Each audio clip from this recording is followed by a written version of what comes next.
Welcome to another episode of Reddit Wolf. Without further delay, let's jump into today's story. What game is my ex playing now? Posted by Hellwolf Keats. My M47 ex-wife F48 left me a year and a half ago for a guy who was married to her high school best friend. Some friend she turned out to be, right? We had been married 20 years and had what I thought were 2 children together. I recently found out that my 6-year-old daughter isn't mine. She's his. She knew this from day one of being pregnant and kept it from me, and it's my name on the birth certificate. And I do intend to fight for custody, as this has been my daughter and the certificate is a legally binding document. She might not be blood, but that is my daughter. Clearly this affair has been going on for some time. Finding out was a kick in the teeth. When I asked her if it's him or me, she said it's him. Why? Because he can get it right back up after sex and go again. That's the only reason. Sex. Forget the fact that I worked 2 jobs to put her through school and continued to do so she could stay home and raise our kids and cheat on me. I gave up pursuing my dreams and music career for her so that she could pursue hers and have a family. They have been the number one thing in my life. My ex has always been a cold woman. She's bipolar and life wasn't always easy. Her outbursts and physical and emotional abuse were soul-crushing, but I endured it because I thought she couldn't help it. Turns out that wasn't entirely true. She admitted to friends that she often punched me because she felt like I was getting in her way. My kids had witnessed on several occasions her striking and verbally abusing me, and each time I took it without fighting back and hated my kids having to witness it. At one point towards the end, she was angry at me for not taking the trash out the moment I came home and grabbed me by the neck and started squeezing while my son stood horrified watching. I told her our son will always remember this, and she let me go. I should have left a long time ago. I know this now. I'd like to think that if not for my children, I would have. But I didn't want them to have a broken home, and held on to the hope that someday my wife would go back to being the woman I fell in love with. I know now that those days are dead and gone, and had been for years. After everything came to light, my wife sat down with her friend, whose husband she was cheating with, and told her point blank, yes, it's true. No, I'm not sorry. And then my wife got up and walked away. I was told this by her friend. My wife left, took the kids, and moved in with him in an apartment behind the one we shared. Even then, I held on to the hope that she would see the grass wasn't greener with him. He had cheated on his own wife several times, besides with my wife, and she knows this. I waited that entire first year, waiting for her to come back. She kept the apartment keys, and I assumed she was still holding on to them because she knew she would come home. But at the end of that year, they began their cruelty again, with him constantly dropping by the school bus as I put the kids on the bus for school and telling me, I've come to see my daughter off to school. Not your daughter, mine. I told him, then why were you so content for the past 5 years to let me raise her? Her to have my last name. Let me be there at her birth and raise her as mine. Where were you? Why is my name on the birth certificate as her father instead of yours? That almost earned me a punch to the face, and it did earn me a drunken visit by both of them at the end of the night because he showed up to fight. My ex then decided to make everything public, going on Facebook and bragging about her new boyfriend. Our friends were shocked and reached out to me and his wife about it. I made sure to grab all the screenshots I could. She doesn't seem to care about the hole she's dug for herself and our upcoming divorce. Then again, why would she? I've already got her with the paternity test. At the end, I became self-destructive. I kept wondering, what could I have done differently or better? She blamed me for not being around for her, but if I wasn't working 2 jobs, how could we have survived? I didn't clean when I got home because I was too tired, and she's screaming at me about the trash when our kids have coloured on all the walls, torn down blinds, put holes in the wall under her watch. But the not taking out the trash after 16 hours was the problem? The worst part was that I wanted my family back so badly. I was believing it was my fault. It took me a while to see the truth of it all. All that changed with my brother. He was determined to get me to play in his band, and even though I declined, he insisted that I meet the other members and decide then. That changed everything for me. I still declined, but I struck up a friendship with him and ended up casually dating a friend that the rhythm guitarist introduced me to.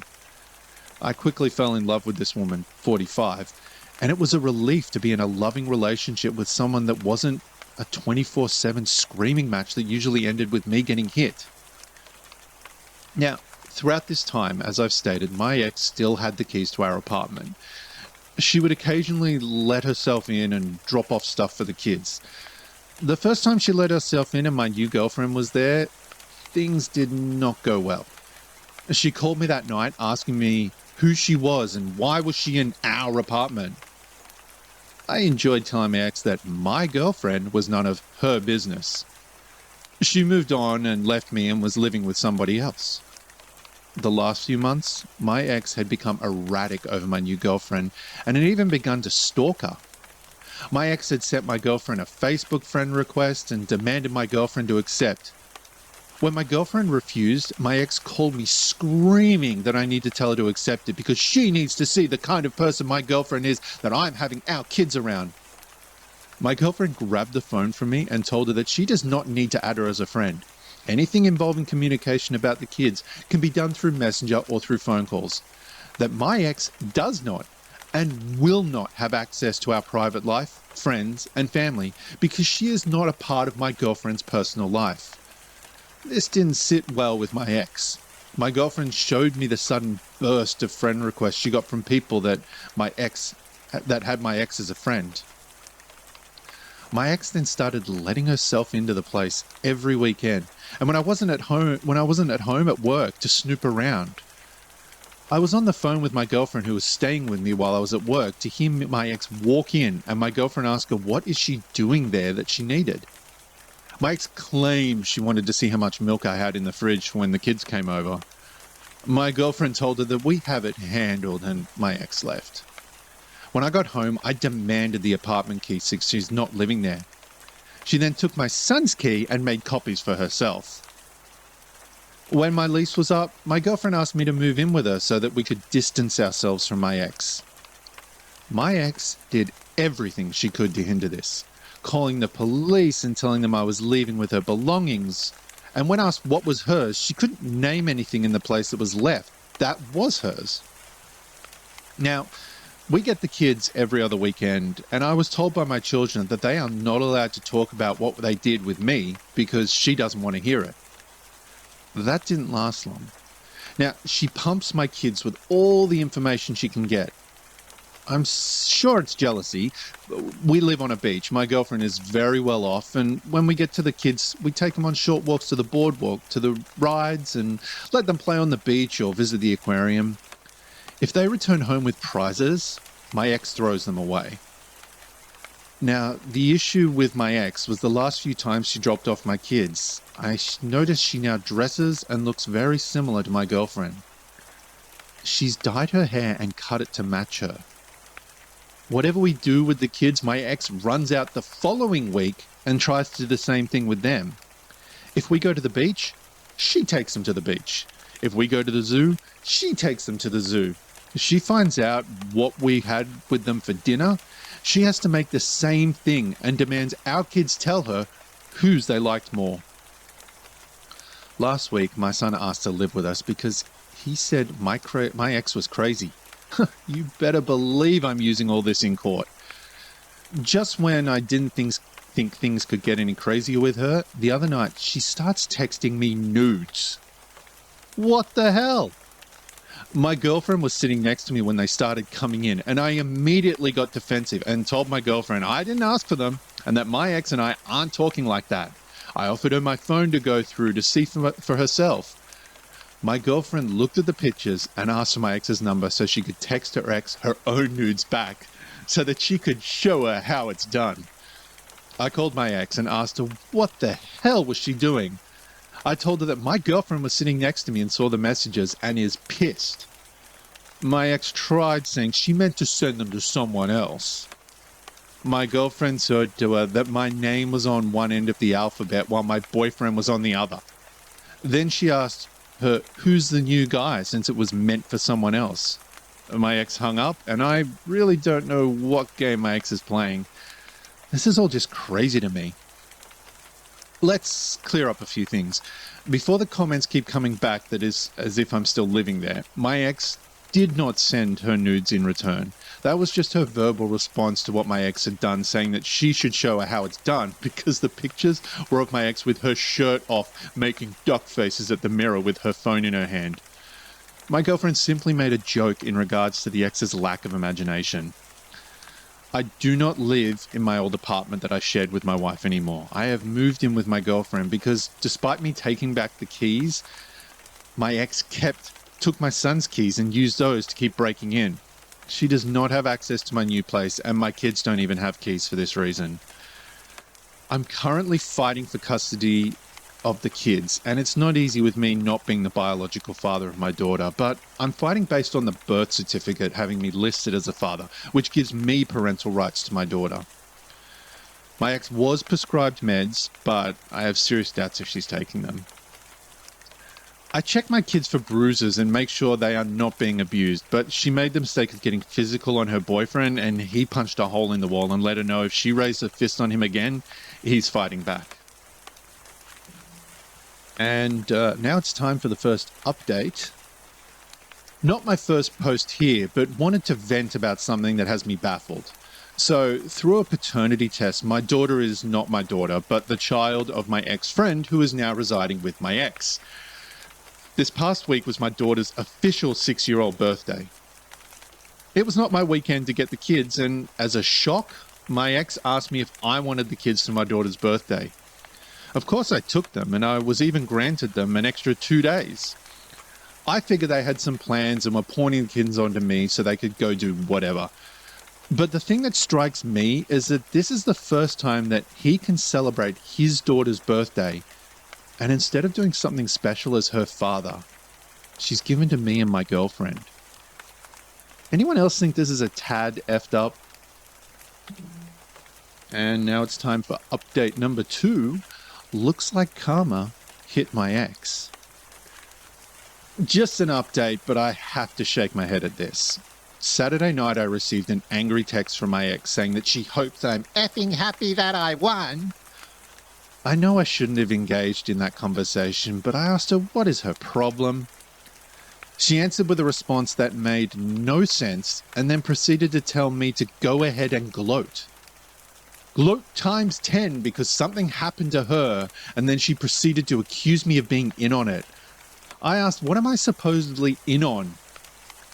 Instead of a direct answer, she went off on me about how all men are pigs and can't be trusted from this. I gathered 2 things. One, she's drunk off her ass again, and 2, the asshole she left me for cheated on her. I didn't say anything. When she's like that, any response is a fight, and I chose not to get into it. I just read the text and thought that she got exactly what was coming to her. She left me for my friend who was married and had cheated on his wife 3 times with her being number 3rd. And when I brought this up, she was leaving me. She told me, I know what I'm getting into. I guess she thought she was the end of it all to his wayward ways. When she ran out of insults to fling at me, she shifted her attack to my girlfriend, telling me she's ugly as F, and I could have had any girl, but I chose someone ugly to replace her with. My girlfriend is stunning, both inside and out. My ex is also extremely jealous of my new girlfriend, and as I've mentioned in older posts, my ex has taken to stalking my girlfriend and trying to change her appearance to look like her. The attack continued with my ex telling me that I don't love my new girlfriend and it's impossible for me to fall in love with the first woman I effed after losing her. My ex and I have been apart a year when I met my new girlfriend. It took some time for me to feel comfortable trusting someone again, and that trust was earned and not easily given. She then followed up by claiming that I only loved her because I lost my apartment and I'm kissing my girlfriend's ass for a place to live. As she so interestingly put it, it's only love when you're homeless. I had my own apartment across the street from my ex-wife because she decided to stay in the complex to flaunt the fact she left me for my friend in my face every walking minute. When my lease was up, I decided to move in with my girlfriend and relocate my job there. I know she was trying to provoke a fight, I just wasn't giving in to her. When I thought my ex's attacks couldn't be any more stupid and childish, she proceeded to tell me that she's sorry she wasn't enough for me. I wanted so badly to call her at that moment and scream it was me that wasn't good enough for her. She left me, or did she effing forget which of us walked out the door and which of us walked out the door and replaced the other with someone else? She left me for a married guy that cheated repeatedly on his wife. Real effing winner there. She then went on to attack my girlfriend again, saying that we both know that my ex, was who I wanted to be with, that my girlfriend couldn't compare or hold a candle to her. At this point, I had enough and asked her to contact me when she was better and sober, and I turned my phone off. Hours later, when my girlfriend came home, she asked me what was wrong. I warned her that she was going to get mad, and I handed her my phone and told her to read it for herself. She read it and just laughed her ass off and handed me back the phone and says, "Looks like he cheated." I said it seems that way and proceeded to try to reassure her, thinking the ugly comments might make her question me. They didn't even faze her. She told me that my ex's narcissist ways really come out full-blown when she's drunk, and bet that my ex was upset that she couldn't come to me for a revenge hug to get back at him. I have yet to hear anything from my ex. My guess is, as usual, the next day she'll look back at those texts, saw what she did, and feel stupid. I'm also betting she's back with him because she can't stand to be alone. And now for the final update. Soon-to-be ex-wife crashes Halloween party with my kids. As of my last update, my ex got cheated on by the guy she left me for. As predicted, they got back together 3 days later. I expected that. She has no one to fall back on, and so now she's stuck with him. For the most part, ever since that last incident, I hadn't heard anything from outside signing a few court documents for our divorce and communications about the kids. I'm thankful for that. But I know it won't last before she gets drunk and I get sent another drunken, "you're the ultimate jerk-off" rant. Halloween, my band was asked to perform at an event one of my friends set up every year. I've been doing it for a few years and it's a tradition. My ex used to attend with me. She didn't last year because that's the year I found out that she was sleeping with my best friend and that my now 6-year-old daughter was actually his. She wasn't invited, but she showed up anyway with her boyfriend that she left me for and who cheated on her and my kids. I was furious. Kids are not welcome at these parties as they are adults only, and she knows this, and I strongly believe that she showed up with them in an attempt to get me thrown out. Security kept telling her she couldn't come in, and she stood there fighting, saying that the kids wanted to see their father play. I got security telling me that I need to get them out of there, and she's screaming at me that I'm putting a party over my kids. My friend, who was throwing the party, came down and told her she could stay and watch me do 2 songs. But then she would have to leave, and if she refused, he's calling the police. I told my friend not to cater to her, and he told me he was only doing it for my kids. It wasn't a good night. I was on stage. I wasn't privy to what was happening around the party, but I was clued in on it when I went between sets. Some of what I found out was that my ex tried clashing with my girlfriend, and that didn't end well for her. My girlfriend put her in her place, called her out on using our kids to play games. This was witnessed by many people, and when I walked off stage, I had several people telling me and pointing to where they were. When I got there, whatever fight there had been was over, and my ex was staring daggers at my girlfriend from across the room. My daughter humiliated my ex by loudly telling everyone that she has two daddies, me and her mummy's boyfriend, who is actually her real daddy. That further humiliated my ex, as she said, "Thanks for making me sound like trash," and she ended up leaving after that. But my son refused to go with her and fought to stay with me. My ex had her boyfriend find my girlfriend to ask if we could keep him, and she agreed and worked it out with my friend to keep my son glued to her side for the rest of the party. And we took him home the following night. My nerves were shot to hell the whole night. I must have apologized to my friend, girlfriend, and son 1,000 times that night for putting them all in the middle of it. I messed up every song because I kept searching the crowd to see where they were and what was happening, worrying that a physical fight would break out between them. I didn't know until after I was off stage that she had took off and left my son behind. When I took my son home the next night, she made it a point to not be there. I was told by her boyfriend that she knew I was coming to drop my son off. She wanted to avoid a confrontation about what had happened. He apologized to me about it all and tried talking to me about her and how she's been acting. I told him I'm not getting into it with him, and I left. I get a phone call later that night from my son that they're actually fighting badly over me. Her boyfriend got tired of the crap she's been pulling and accused her of not being over me. He apparently asked her what it is that bothers her most, that I moved on or that she can't crawl back to me, or is it that she hadn't left me when she did for him, that I would have eventually left her for my girlfriend. According to my son, that was what started it. I could hear them screaming in the background and asked him if he needed me to come and get him. He told me no. I talked to him until it died down. So that's just what's going on with me right now. Still going through the divorce, still moving forward. I just no longer look back at what I lost. I just need to get my kids out of there. And yes, I'm still fighting to do that. And we've reached the end of the episode. Thanks for listening. Please remember to like and subscribe, and I'll see you next time.